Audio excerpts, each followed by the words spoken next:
I'm not even in there. Hi. Hey guys. Welcome back to another episode, a live edition of Not Enough Thumbs. All right, so go ahead. Oh, I was gonna say we got a few just dipping into our this month's category, which is I can't speak. Okay, you speak. Steven Spielberg Films for this month. So we got into 3 of them. One from the 1980s. So it is Raiders of the Lost Ark from 1981. You didn't capitalize lost. It's lowercase. Lost. I hit the shift key. Anyways, that's from 1981. So if you watch Tomb Raider, it's one of those kind of movies. It's what's his name? Harrison Ford. Yes, Harrison Ford is the main actor in this movie. It's a lot of fun to watch. Even our kids enjoy watching it. Yep, a lot of silly fight scenes, and I don't know, it's just a really good classic adventure movie. With Harrison Ford doing all of the, I don't know,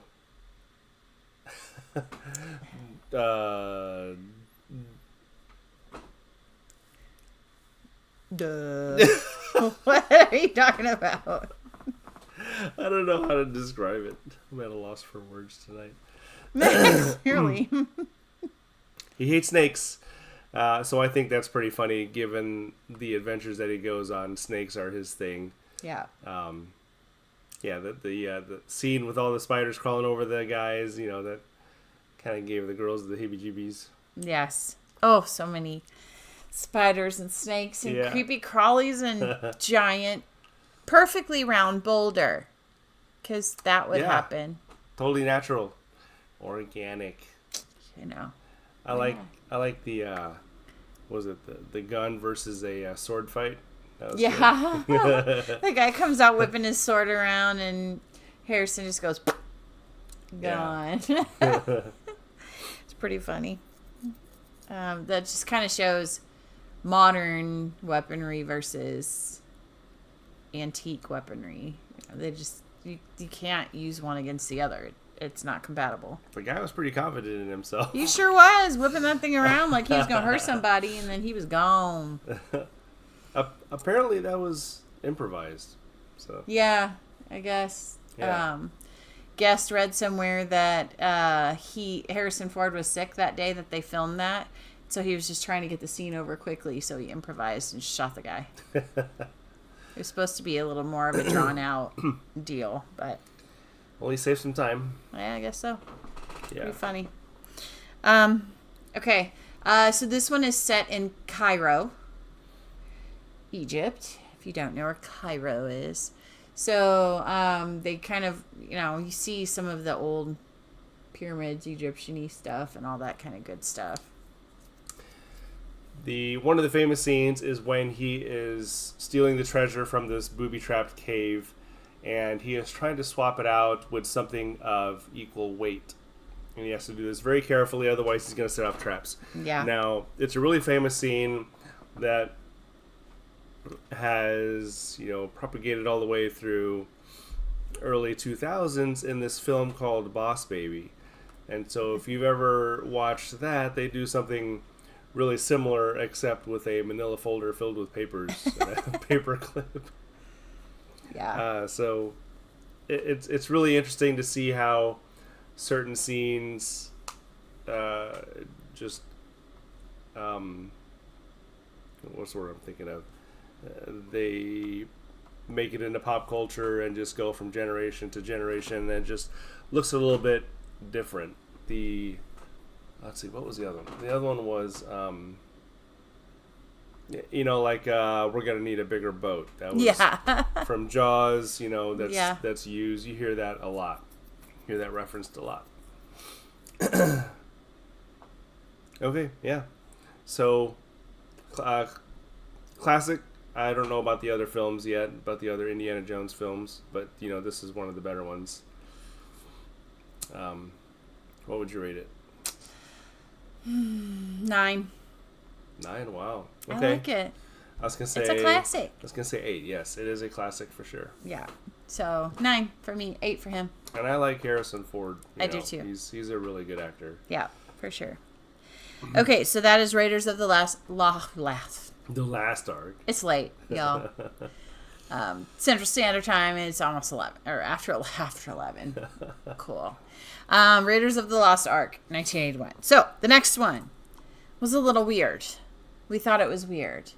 AI, Artificial Intelligence, from 2001. I think that was this one. Here we go. So it's got the boy from Sixth Sense. Yep, and you know what? He's just going to be forever known as the boy from Sixth Sense. Yeah, nobody knows his name. Just the boy or from Sixth Sense. Or what he's up to now, but you just know about then. But anyway, it's kind of about a futuristic world where there are robots that are running things, kind of. I mean, there's robots around. They're not necessarily running things, but they're being used by humans for benefit. Various tasks. They didn't really have children, but there was one developer that started developing children and marketing it to families who have lost a child or were losing a child. So it kind of explores that possibility. What would this be like? And it doesn't take, a really intelligent person to realize that you simply can't replace another life. So this was a really interesting dive into that possibility. Yeah. And, the first part of the movie focuses on the family that has acquired this little boy that is a surrogate for the son. And, interestingly enough, the son ends up coming back recovering from his sickness. He's no longer at the futuristic hospital. And so he's back living at home and is doing well. And is setting up the AI kid to get himself in trouble or to hurt himself.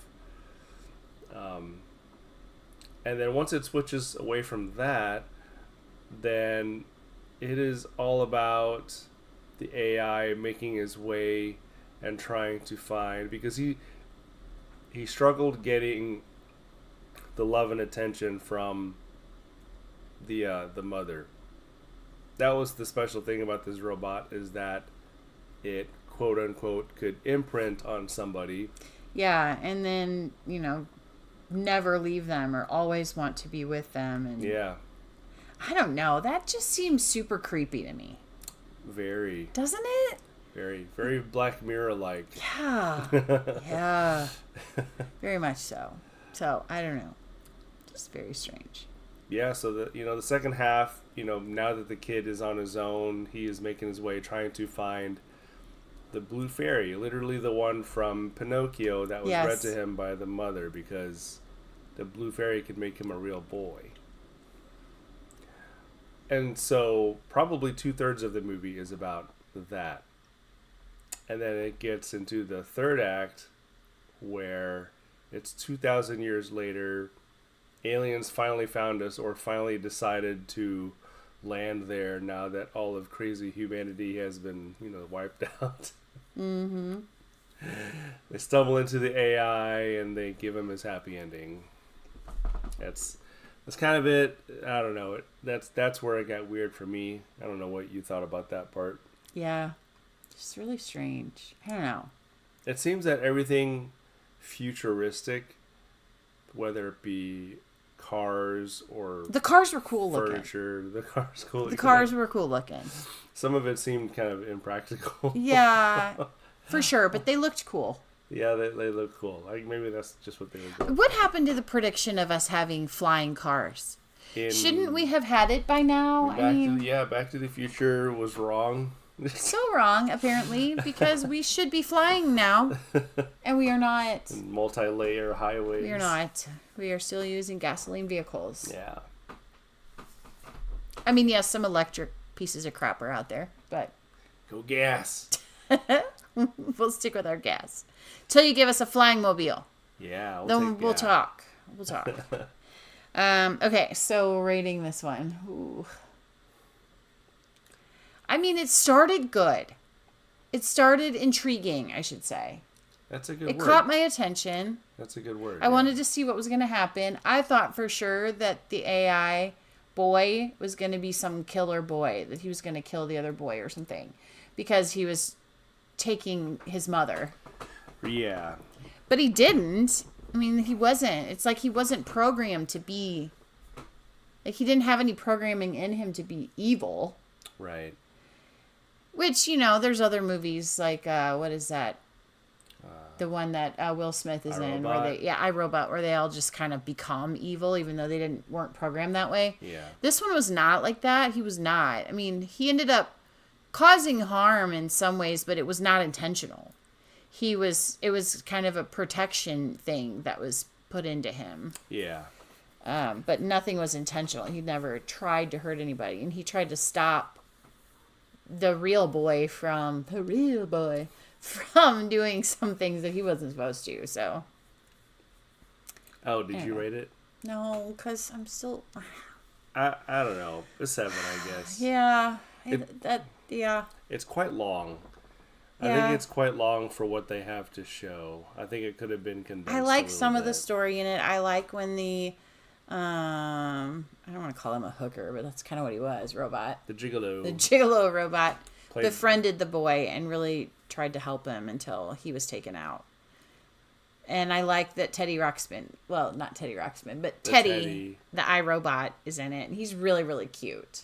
And I thought, Jude Law played a really... He did it really well. He did a really good really job. Really convincing robot, yeah. He turned the radio on. Yeah. Changed stations.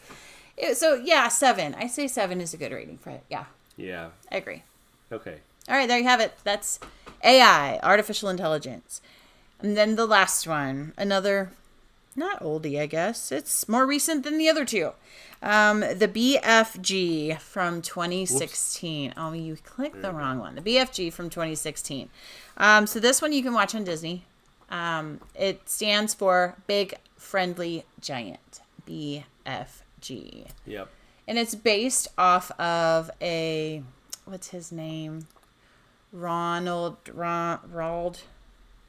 Oh, the same novel. Yeah. What's his name? I'm drawing a blank. He famous writer. Yeah, that writes all kinds of children's books. It's not Roald. It's I'm trying to look it up to see if I can find it here. Roald Dahl. Roald Dahl. Yeah. I'm looking it up. You talk about the movie while I look it up here. Oh, okay. So, this young girl who lives in an orphanage happens to spot the BFG wandering through the city at night. Roald Dahl. Roald Dahl. ROALD DAHL. Okay, Roald Dahl's novel. And so the BFG captures her and takes her to his place. And she spends some time over there unharmed and learned that he is friendly. And he is, as tall as the buildings in the city that she lives. He's giant. And then you find out that there's these other giants that is roughly the same scale. He is... the girl is to the BFG as the BFG is to these other giants that just kind of sleep on the rocky, grassy mountains of wherever they live. Yeah. And they just kind of pick on him because he seems to be the runt of the giants. Yeah. And he does speak some funny English. It's almost like he's a giant and they're trolls. Don't they look kind of more troll-like? Yeah, they're kind of ugly. Ugly, and just mean. Mm-hmm. And they eat humans. Yeah. He does not. Hence why he's called Big Friendly Giant. And one of the really cool things about him was he would go into the people's world just to kind of watch people because he enjoyed watching people. He was not trying to hurt them. And I think he went for some food too or something, didn't he? I think he got some food. But he would hide himself really strategically. That was pretty cool to see. Like he would cloak himself and become a building. Yeah. Or if somebody was looking, he would stand and make his cloak around him and look like a tree in the shadows. It was just really inventive how they had him do that. One time he blocked a street light altogether so that he wouldn't be lit up. Yeah. And then another time he hid in the bed of a truck. His big old feet hanging out. Yeah. However, he later gets to meet the Queen, and so that whole thing was pretty entertaining to watch. He got to try some real food. They had made him,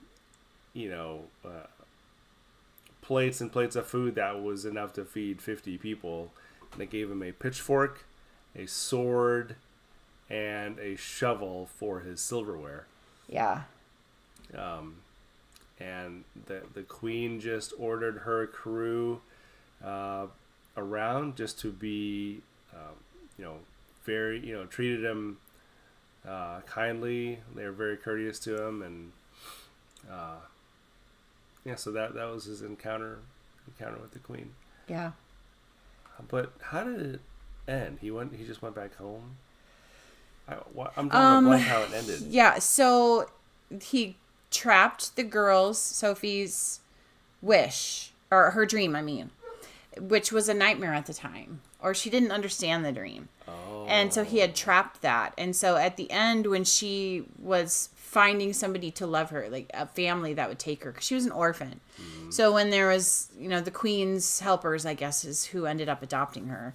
But when they asked her to come live with them, she said, well, this was my dream, but I don't want to have my dream now and then never be able to see you again or be able to communicate with you again. So I want to make sure that if I speak to you, that you're listening. And so he released her dream and let her have her dream of having this family and being in this loving home. With the exchange that he promised her he would always be listening. And he has giant ears so he can hear everything. And so she said at the end, I'm happy because I know that he can hear even the small whispers in the world. The giant? Yeah. And so she would randomly go to her window and just kind of say his name and tell him hello or say a message to him of some sort. So. But she did end up with the family? She did end up with the family, and he stayed in giant land. But the other giants that were mean were kicked to another island. Oh, that's right, yeah. Where they had to eat the slop that they made them eat. So they were punished for their naughtiness, I guess you could say. But... yeah. Super cute movie, really well done. Very fantasy meets real world. Yeah, and I think the quality of the animation was pretty good too. Yeah, really good. I like what they did with the fairies. Well, the evil fairies. They're not good in this movie. They're evil in this upside down world. Yeah, upside down world and all kinds of. Mm-hmm. Yeah, so the quality of the artistry behind the animation was really nice. Just clever things in the movie that kind of pique your interest. I think one of my favorite parts was the getting served by the Queen. Mm-hmm. That whole encounter. Yeah. Yep. Oh. So I mean, to me, it's a 9. It's good. Yeah, I'll say 8 again. There you go. 8 to 9 for the BFG from, what did I say, 2016. Yeah. All right, so that is the 3 movies that we had for you this time. Make sure you jump on for our Tuesday movie review, and next Sunday will be him. because I will be in South America or Central America. I will not be here. Yeah, it's on the screen. I've told you. I've pointed that out to you before. I will not be in this country, so I will not be able to do a live with him. So he will be doing a live, and whatever he watches himself. I will have no access to a TV, and will not be watching any movies for 10 whole days. I'll see what Spielberg, films I can find. Some of the ones. Well, what guests will want to watch. So try to get a hold of some of those, because that'll be fun for you guys to do together. Yeah. But. Oh yeah. Like, subscribe, and... Dang it. So... Thank you for joining us this week, guys, and we hope to have a little collection for you to talk about next week. And in 2 weeks, I'll fill you in on my trip, too.